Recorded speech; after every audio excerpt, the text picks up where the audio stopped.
haven't done an unboxing video in a while, and I bought a large box, so I'm gonna open it for everyone, and I'll show you what I got. I don't know if anybody is interested in these things, but it has become part of my channel.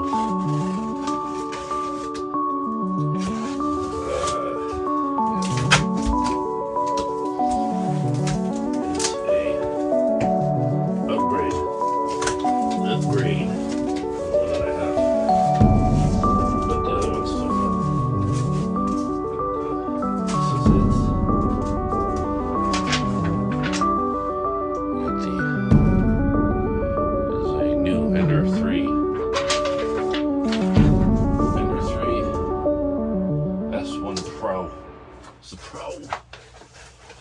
the Pro version.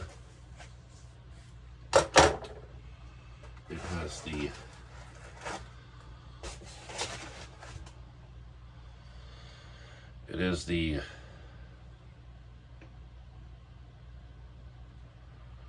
this is the all metal hot end, high temperature direct drive extruder. It's called the Sprite. Yeah, so that, it's got the filament sensor, it's got the but this is how they come packaged. I didn't unbox the other one. So there's my hot end. I have nowhere to put anything. There's a, oh, did the other one come with manual? I don't remember. I don't know if the other one came with a manual, because I just watched YouTube about how to do it. I think this is a touch screen LCD. I didn't buy it for all these other silly features. I just mainly wanted a direct drive and dual Z axis, not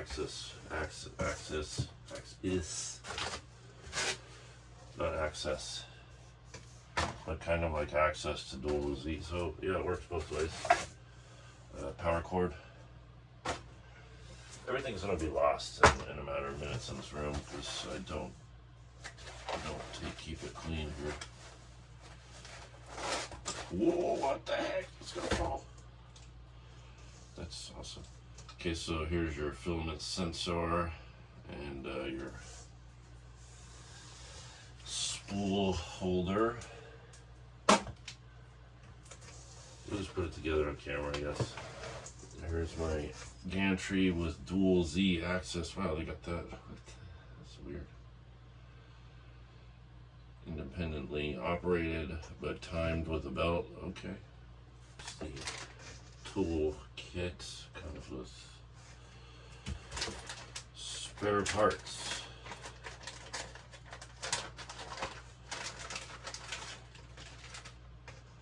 This is another sensor. This looks like a Z-axis sensor. They give you two types of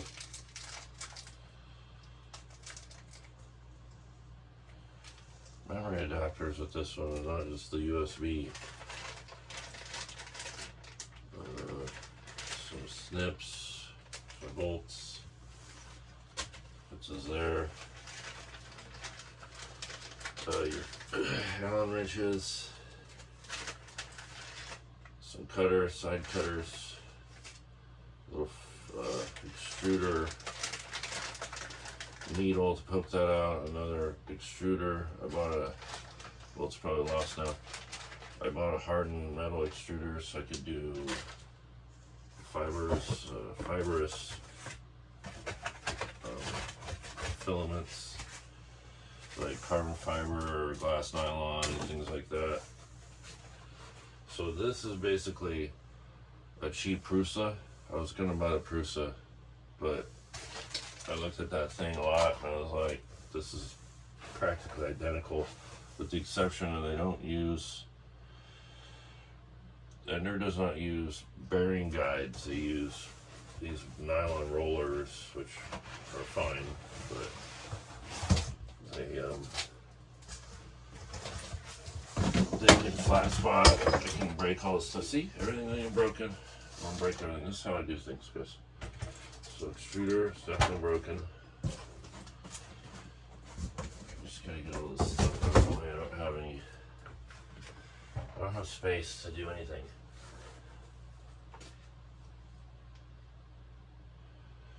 It looks fine. Extruder, very, very durable unit. It's all metal. Be right back. This is your, I don't know why they give you this. A spudger. It's basically the scraper printing off the plate. You should have a, this is it? I thought it had another level that would say, whoa, Creality. Let's see, you just bend it now. The other one is not like that. I have a glass plate. That sticks very well. Right, so this, I also like this one because the Prusa is like a model in itself. And I'm like, I'm not into building this crap no more. You know, I used to be into building models. I don't have time for that anymore. I got better things to do, like build, like create models. So we'll, this really looks like just a couple screws and plugging some things in. Creality. Creality stickers now. They give me stickers. Maybe it's just a pro version. I get a sticker. Special. Alright, so it's in English. That's good. Install things. Alright, so we got a nozzle wire clip. That's what that is. Okay, that fell off. You will need downloads. We'll worry about the downloads. I already have some downloads. Alright, so what they want you to do is put the nozzle on first. Wait. They want you to, where's step one? Oh, step one is list of parts. So, we want to put on this hot end. That's probably broken at this point since I dropped it on the ground. Hot end bolting sequence. It just, what? Place nozzle wire on the back of the shit just locks in there. Nah, man, it's got bolts somehow. How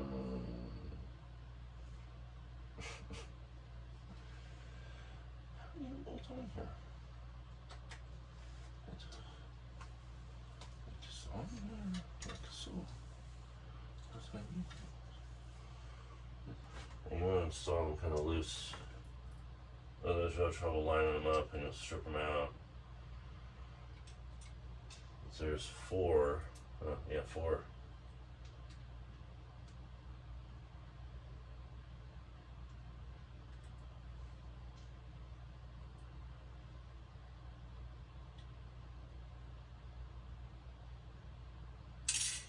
Whoops. So this kind of flounders all around. Doesn't have any locating pins. Make sure these are all tight here. Don't go too crazy with the wrenching. Right, we got that on there. That's hard. These pictures are good pictures, but I'm not really sure what they're trying to tell me here. Let's see here. I'm going to take it on the side because it's awkward for sure.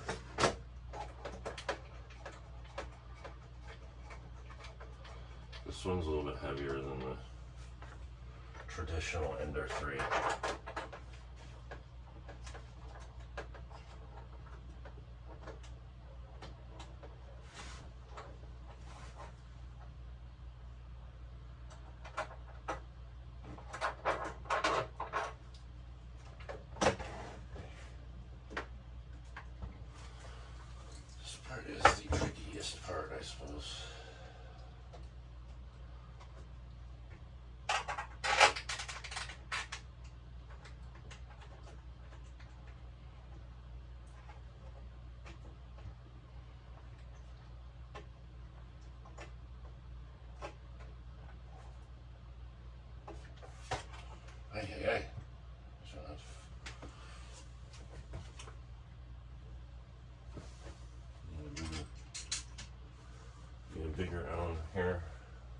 these have and they have a locking washer on there, so you want to get them, when they get snug, you want to get them pretty far past snug to make them tighter. So like snug, and then maybe like 30 degrees to turn, something like that.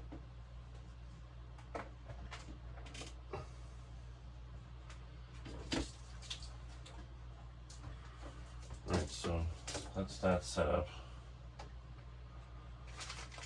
We'll put on this screen.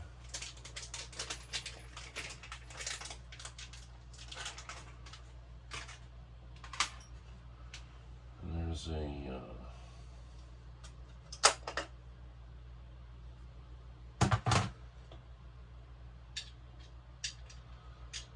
option for 230 volts or 115 volts, and you have to make sure it's on 115.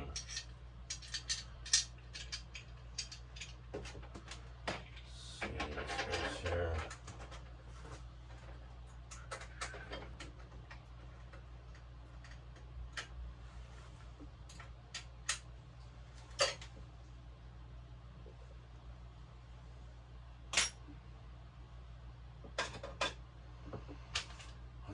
That's installed, and I put this on. This is pretty tough here. This one just clips on the top. Like thusly. Let's see. No, not like that, like this. And there we are. Get lost. Phone sensor is supposed to be.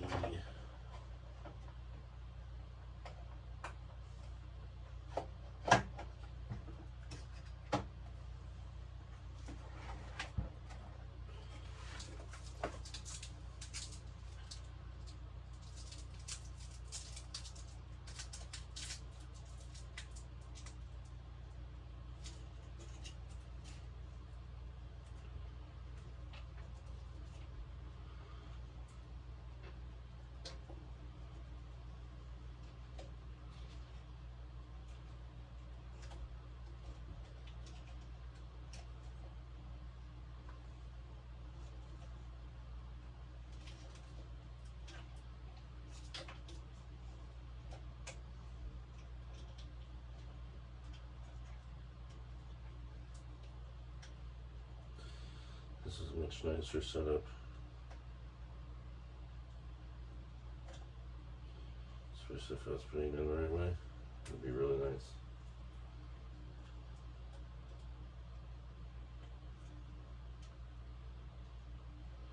And that holds that, and then this, hopefully, can feed that in there.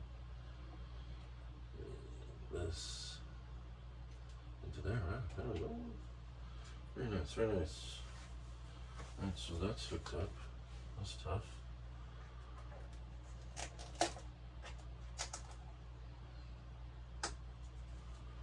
So plug in some steppers back here. I'll turn around so we can see what's going on here. I'm going to put this one here. Like that. This one connects like that.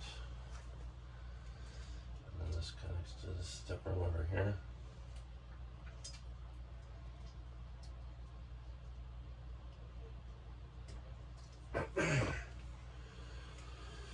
And then there's a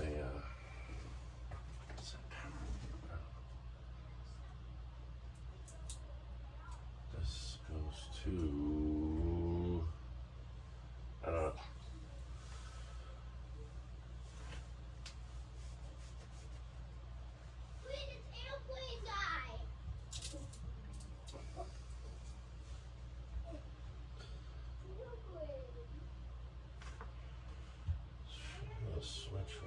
switch somewhere.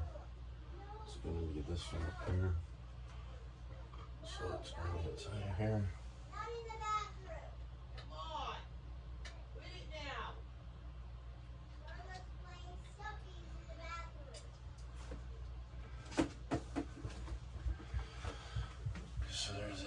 under here. That goes in here. That is the whatever this thing is, the extruder.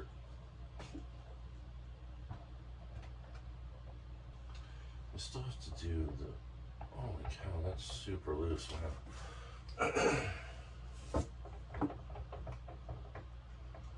Yeah, you have to tighten some things. This has a roller on it now, so that's cool.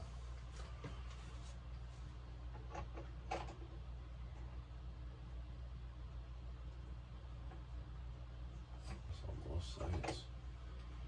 I see. Nifty. Stuff in there, phone. Let's see. I have to tighten this bed. That's the length of what. As far as it goes forward. Okey-dokey. I guess you're adjusting from the back side because that's kind of tough right there. How do you tighten these things? Wow. That's okay.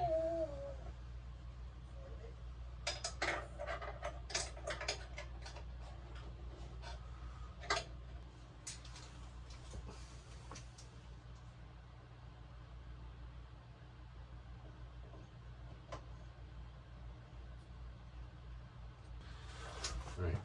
Oh, let's do it like this. There we go. Wow, that was crazy. What is that? My temperature gauge. Alright, so here's them side by side. This is the Ender 3, the original Ender 3. And then this is the S1 Pro. Now there's a lot of differences, obviously. This I guess is a touchscreen. I don't really care about that. This has a little jog. This one does not have dual Z-axis, so this is allowed to float, where this one, it's rock solid. This bed is heated, but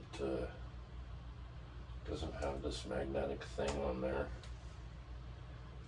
This is a direct drive extruder, which means it doesn't have this bow-in tube, so all of your filament is forced right at the nozzle rather than back here over here on the gantry. This has a filament sensor. Yeah, I don't really. That's like only to detect breakage, I guess. But that looks like it's probably going to cause breakage. Let's see.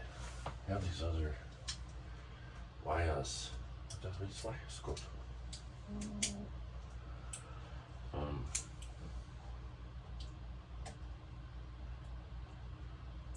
Like over here on this plate.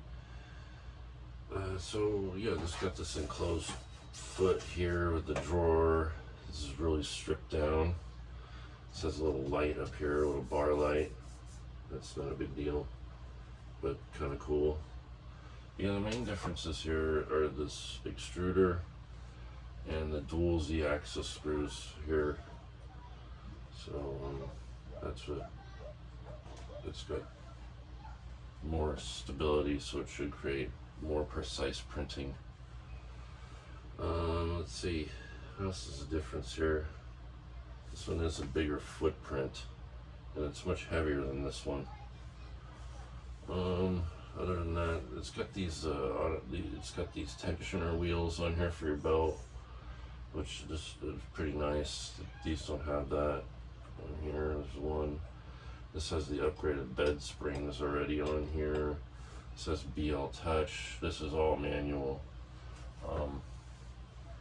But yeah, I mean, they're essentially the same thing. I think the same build plate area. I'm not sure. This one is a little bit taller, but I don't think it goes any higher. It's the same height. This one has this nice beefy plate cord, where this one is kind of little, a lot of the wires on the back of the Ender 3 are exposed. This has a nice ribbon cable and supports for it. So this one's as upgraded as I want to go. It's just got a metal extruder gear plate, and then this is the Minion, and this works pretty good. So I need a dual, you need dual force on there. You need more cooling, but other than that, they're pretty similar. Nothing too outrageous about them. They can probably still, this one I'm hoping will print a lot better, and it should print like soft flexible filaments very well. I didn't have any problem with the soft TPU on this one, but I didn't really print that much with it because I've heard of people having problems where you just have problems, like it's kind of hard because of how the Bowden tube wants to jam the filament in there. So I didn't really do much of that, but I hope to be doing more of it with this one. And I bought some black TPU to try that out. It's on sale. I got this on Prime Day. I don't think there was any savings. But yeah, I think I'm gonna go ahead and end it here. I will be comparing prints later, but I'm gonna get turned on and all that stuff and see how I get a level of bed, blah blah blah. Lots of time here. Alright, so here's my very first print with the Ender 3 S1 Pro. It's very clean. This backside's a little bit fuzzy on the ears here. This has got the fan blowing from this direction, so I think the fan only comes in at one angle, which is from the front, so the backside is fair. But up there, yeah, I mean, in my opinion, this is probably 100 times better than this Ender 3 could do. The first Ender 3 right out of the box, so looks really good. Very clean lines, very clean print.